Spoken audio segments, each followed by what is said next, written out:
Deepening cooperation was the message of the foreign ministers of Iran, Russia and Turkey during their last meeting in Astana, the capital of Kazakhstan. The power brokers in Syria's war said they would continue to work for a political settlement. They have enough common interests to continue working together. But when the leaders of three countries meet in Ankara, there could be more bargaining. Now the aim is to revive peace efforts after the failure of Sochi Peace Conference in January, and those efforts should take into account the new realities, that is the opposition's recent losses and Turkey's role in northern Syria. This followed a deal that involved exchanging eastern Ghouta for Turkey entering Afrin. The opposition has been weakened even further with its defeat in eastern Ghouta, one of its last strongholds. And Turkey's military operation against the Kurdish armed group, the YPG, in Afrin has increased its role in northern Syria. And Turkish determination to extend it to other areas will give it more influence.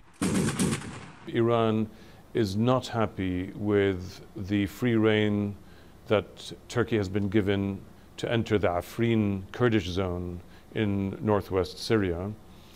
Iran has made this displeasure and disagreement quite public.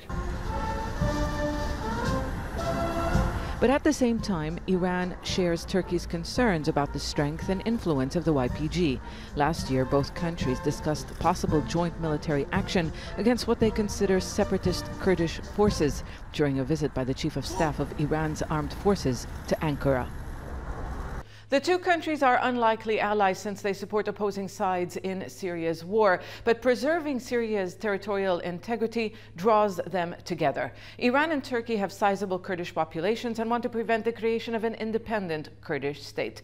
Syria's Kurds, specifically the YPG, control 25% of the country. Russia has been trying to convince the YPG to hand over its territory to the Syrian government. The YPG's refusal is why Moscow reportedly turned a blind eye to Turkey's military operation in Afrin. It was also the Kremlin's way of increasing tensions between the United States and Turkey. Russia, Iran and Turkey would like to see the end of the U.S.'s military presence in the Kurdish-dominated northeast. The U.S. alliance with the YPG is its only leverage in Syria.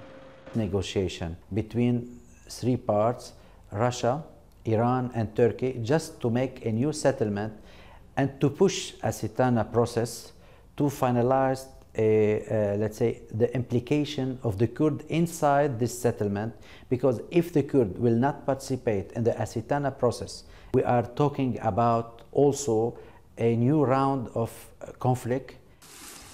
Some believe Syria's Kurds are now the kingmakers. A deal reached with them will determine the state of play between the different stakeholders in Syria's war. Zeina, Khodr, Al Jazeera, Beirut.